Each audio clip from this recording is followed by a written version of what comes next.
సహవాసం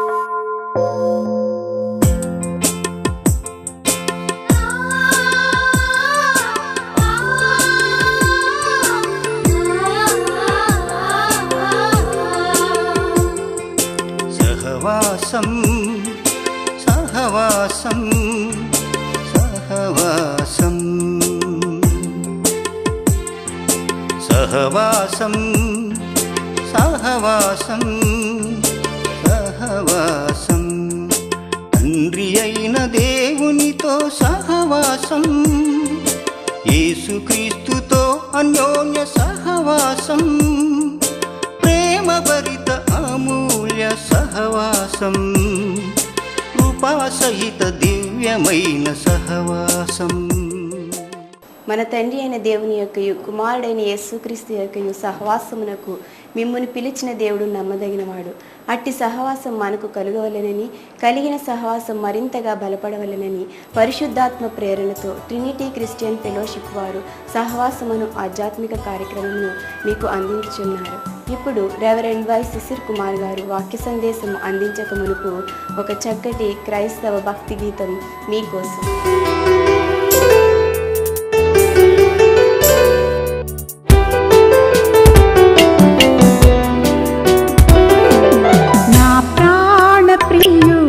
హృదయేశ్వరుడు 10,000లో అతి కాంక్షణీయుడు, నా ప్రాణ ప్రియుడు హృదయేశ్వరుడు 10,000లో అతి కాంక్షణీయుడు, నా ప్రియ యేసుడు,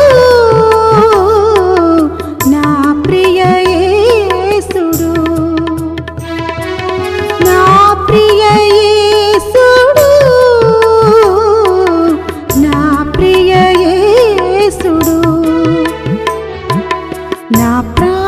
ప్రియుడు హృదయేశ్వరుడు.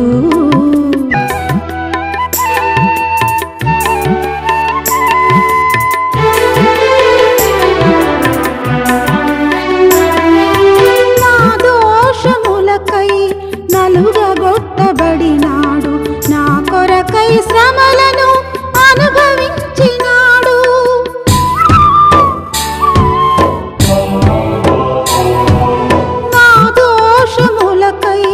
నలుగగొట్టబడినాడు, నా కొరకై శ్రమలను అనుభవించినాడు. కల్వరి సిలువలో బలియాగమైనాడు, రక్షణకర్తయై రక్షణనందించాడు. కల్వరి సిలువలో బలియాగమైనాడు, రక్షణకర్తయై రక్షణనందించాడు. నా ప్రియ యేసుడు, నా ప్రియ యేసుడు, నా ప్రియ యేసుడు, నా ప్రియ యేసుడు. ప్రియులారా, ప్రభువైన యేసుక్రీస్తు నామములో మీకు నా శుభములు. ఈ శుభ శుక్రవార దినాన సమాధాన సువార్తను ప్రకటించుటకు గాను మీ గృహాలను దర్శించినప్పుడు ప్రేమతో అనుమతించి మీ విలువైన సమయాన్ని వెచ్చించి వాక్యాన్ని వింటున్న మీ అందరికీ నా ధన్యవాదాలు.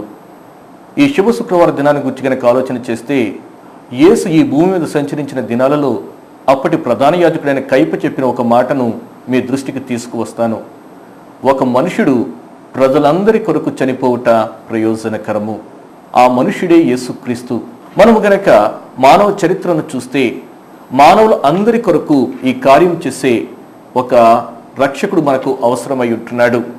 దేవుని యొక్క వాక్యాన్ని కనుక మనం గమనిస్తే, ఆదికాండము గ్రంథములో అన్నిటి ప్రారంభము కూడా మనకి కనబడుతూ ఉంటుంది.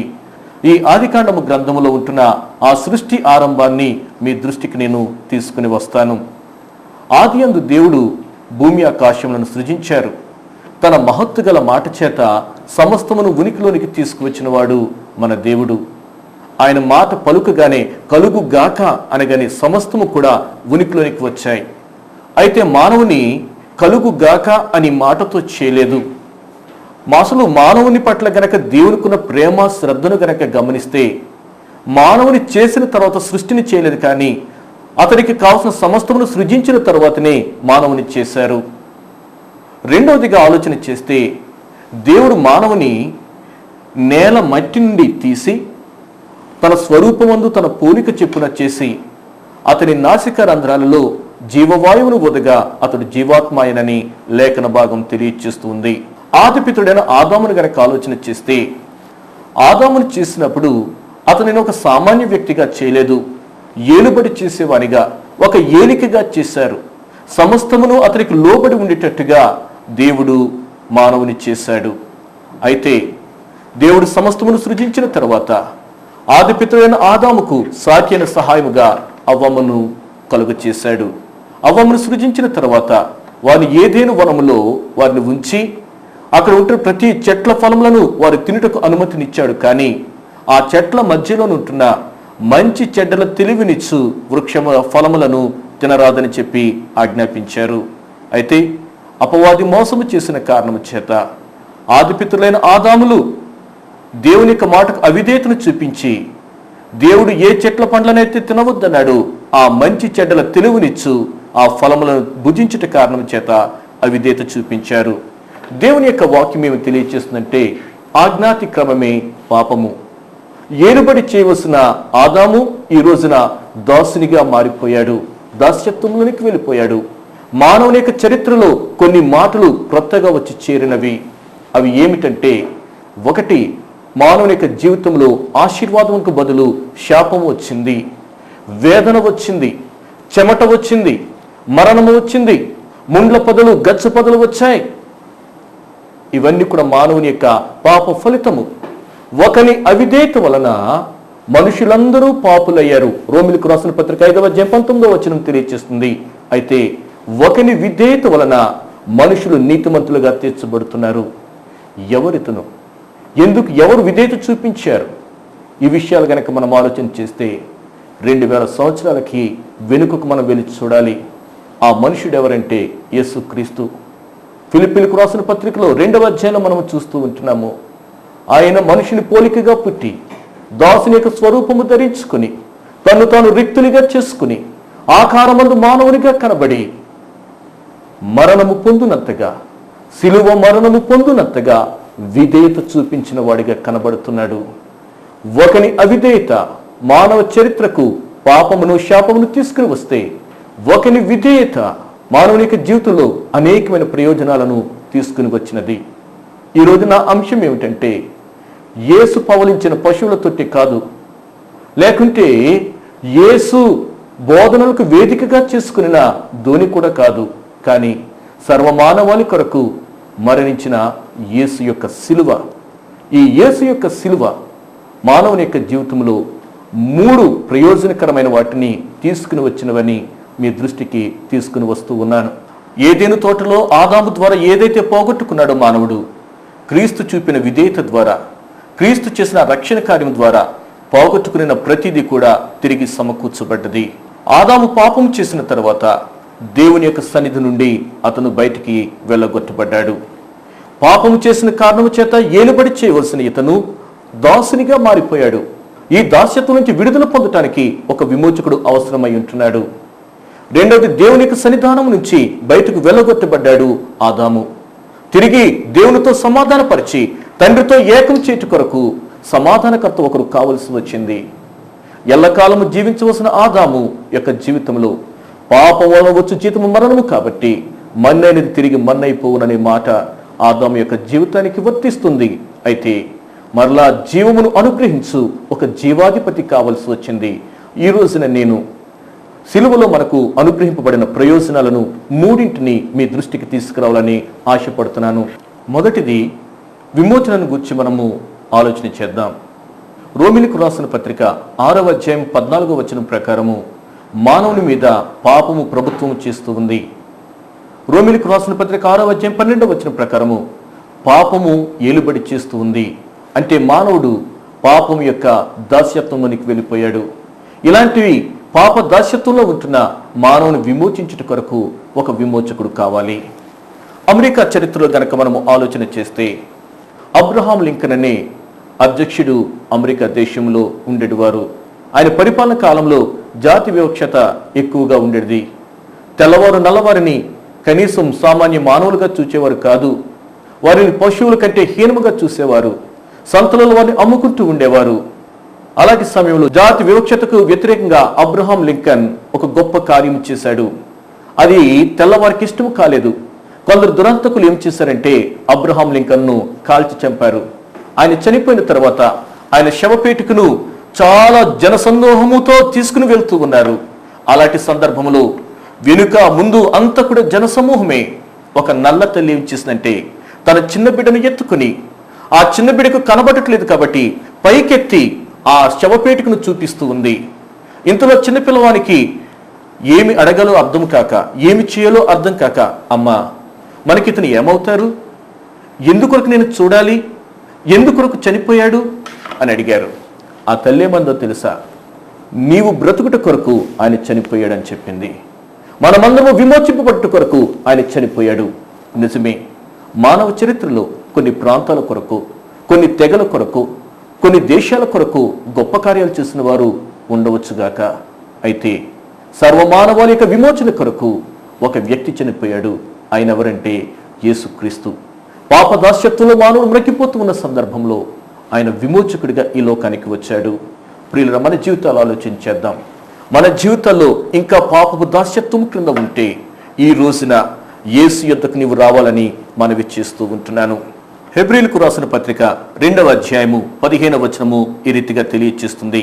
పిల్లలు రక్తమాంసం గలవారైనందున మరణం యొక్క బలము గలవానిని, అనగా అపవాదిని నశింపచేయుటకు జీవితకాలమంతయు మరణముకు దాస్యముగు వారిని విమోచించుటకు గాను ఆయన రక్తమాంసములలో పాలివాడాయను. అంటే నా మానవునికి ఈ లోకానికి వచ్చారు. ఆయన నిన్ను నన్ను విమోచించుట కొరకు, మన జీవిత భయములను తీసివేయుట కొరకు, మరణము నుంచి మనకు విమోచించుట కొరకు ఆయన ఈ లోకానికి వచ్చారు. ప్రియులరా, మానవుడు ఏలుబడి చేసేవనిగా దేవుడు చేశాడు. అయితే పాపం చేసిన కారణం చేత అతడు ఏలికగా ఉండవలసిన వాడు బానిసగా మారిపోయాడు. కానీ ఏది పోగొట్టుకున్నాడో దాన్ని తిరిగి సమకూర్చిన వాడు ఎవరంటే యేసయ్య. రోమీలకు రాసిన పత్రిక 5వ అధ్యాయంలో ఉంటున్న ఆ వచన భాగము మనకు ఎంతో ఊరటనిస్తుంది. దాస్యత్వం అంటే ఎంత భయంకరమైందో ఒకసారి మీకు జ్ఞాపకం చేస్తాను. ఇశ్రాయేలు ప్రజలు ఐగుప్తు యొక్క దాస్యత్వంలో ఉన్నారు. దాస్యత్వం అనే మాటకు ఒకటి ఏమన్నారంటే ఇనుప కొలిమి అన్నారు, రెండవది కాడి క్రింద అన్నారు. ఈ రీతిగా ఇశ్రాయేలు ప్రజల యొక్క దాస్యత్వం గురించి వర్ణించడం జరిగింది. అయితే మానవాళి యొక్క దాస్యత్వాన్ని, పాపపు దాస్యత్వాన్ని, సాతాను యొక్క దాస్యత్వంలో మనిషి మ్రగ్గిపోతూ ఉంటున్నప్పుడు యేసయ్య విమోచకుడిగా ఈ లోకానికి వచ్చారు. యేసయ్య గొప్ప విమోచన కార్యాన్ని సిలువలో జరిగించారని మీకు తెలియచేస్తూ ఉంటున్నాను. ఇక మనం ఏ దాస్యత్వం కింద నలిగిపోవాల్సిన అవసరం లేదు. మీరు అడగవచ్చు, పాస్టర్ గారండి, ఈ దాస్యత్వం నుంచి యేసయ్య విడుదల కలుగు చేశారు కదా, మరి ఈ దాస్యత్వం నుంచి విడుదల కలుగు చేసిన తర్వాత మరి మీకు ఏమి చేయాలి అని మీరు అడగవచ్చు. క్రైస్తవ్యం అంటే ఏంటంటే సాతాను యొక్క దాస్యత్వం నుంచి విడిపించబడి దేవుని యొక్క దాసులుగా మారటం. వెంటనే మీకు ఆశ్చర్యం కలుగుతుంది, ఏమిటండి మీరు ఒక దాస్యత్వం నుంచి విడిపించబడి మరొకరికి దాస్యత్వం కిందకి రావటం అంటున్నారు అనొచ్చు. క్రైస్తవ్యం అంటే యజమాని మారటం అని నా అర్థం అయి ఉంటుంది. ఏంటి యజమాని మారటం? మీకు ఒక కథను చెప్తున్నాను చూడండి. అమెరికా దేశంలో ఈ నల్లవారిని పశువుల్లా అమ్ముతూ ఉండేవారు. ఒకనాడు జరిగిన విషయం ఏమిటంటే ఒక బక్క చికెన్ ఒక నీగ్రో పిల్లవాడిని అమ్మకానికి సంతలో పెట్టారు. ఎవరు కూడా అతన్ని కొనటానికి రావట్లేదు. అందరూ కూడా బలమైన వాడిని ఎన్నుకుంటున్నారు. ఈ బలహీనమైన బక్క చిక్కిన వాడు మూలను పడి ఉన్నాడు. ఇంతలో అక్కడికి ఆ యొక్క సంతకు కొనటానికి ఒక తెల్లవాడు వచ్చాడు. చక్కని షూట్ వేసుకున్నాడు, బూట్ వేసుకున్నాడు, హ్యాట్ పెట్టుకున్నాడు, చక్కగా నడుచుకుంటూ ఆ నల్ల పిల్లవాని యొద్దకు వస్తున్నాడు. వీడికి ఆశ్చర్యం కలుగుతుంది, ఎవరు పట్టించుకోవట్లేదు నన్ను, ఎవరితో నన్ను కొనటానికి వస్తున్నారని చెప్పి అనుకుంటున్నారు. మరలా మనసులో అనుకున్నాడు, చాలా తక్కువ రేటుకు కొంటాడు నన్ను, ఎందుకంటే నిష్ప్రయోజకుడు, నేను ప్రయోజకుని కాదనుకుంటున్నాడు. అయితే అతను వచ్చి అందరికంటే ఎక్కువ వెల చెల్లించి అతనిని విమోచించాడు. అందరికి ఆశ్చర్యమవుతుంది, ఈ పిల్లవాడికి ఆశ్చర్యమవుతుంది. అదే సమయంలో భయం కూడా పట్టుకుంది. ఎంత ఎక్కువ మొత్తానికి కనుక వీడుకుంటే ఇంకెక్కువ, ఎంత ఎక్కువ మొత్తంలో నా చేత పని చేయించుకుంటాడని భయపడుతున్న సందర్భంలో అతనితో ఒక మాట అన్నాడు, చాలా వెల చెల్లించి నీకు విడుదల కలుగు చేశాను నేను, నీ ఇష్టం, నువ్వెక్కడికి వెళ్ళిపోతావో స్వేచ్ఛగా బ్రతుకన్నాడు.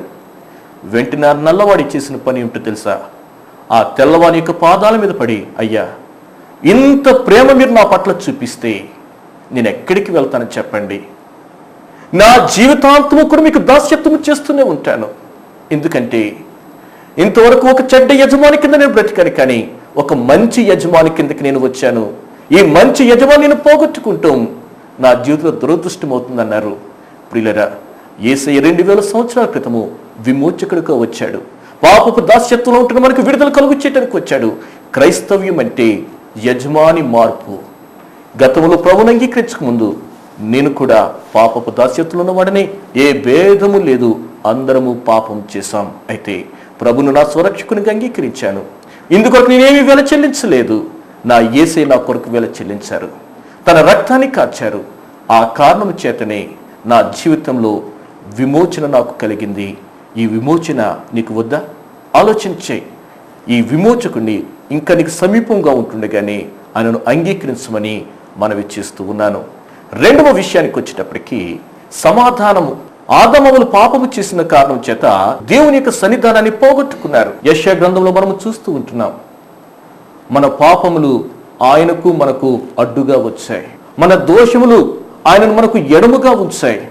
మన పాపములు ఆయన ముఖమును మనకు మరుగు చేశాయి.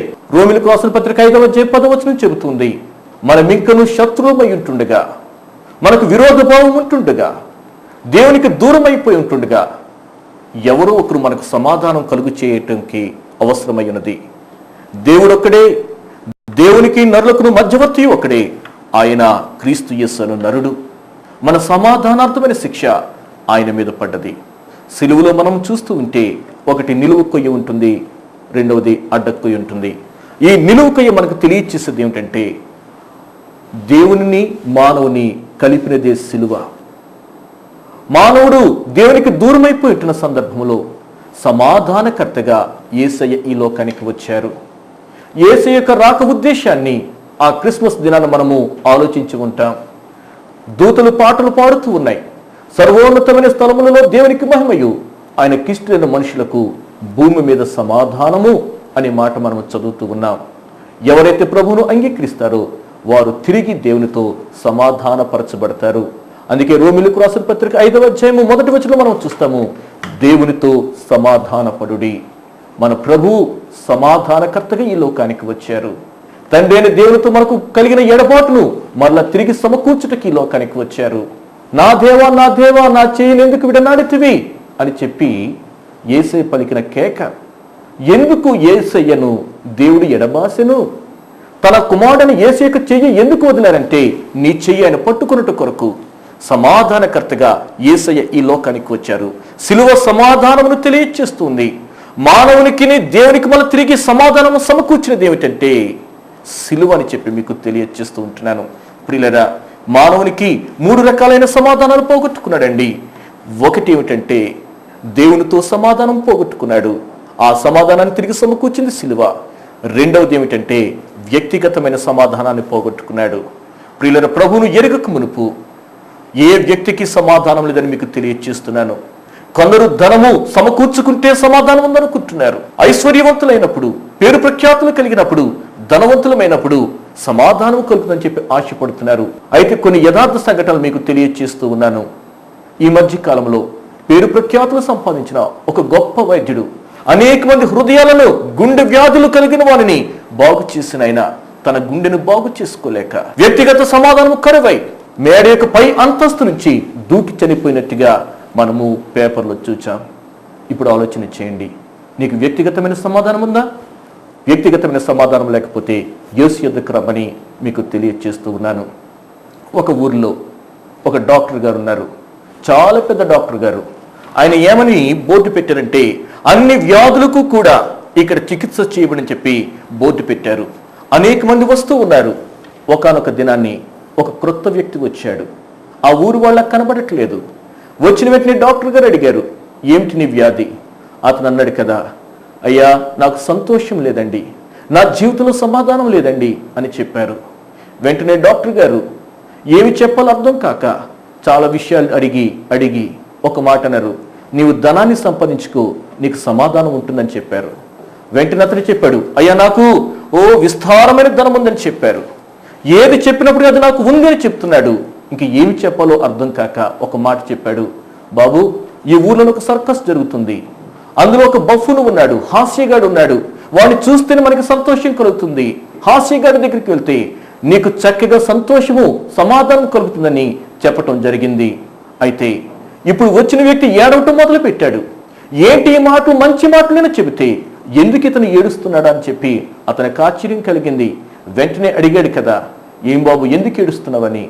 అతను ఏడుస్తూ ఇలా చెప్పాడు, డాక్టర్ గారు ఆ బఫూన్ ఎవరూ కాదండి, నేనే ఆ బఫూన్ని.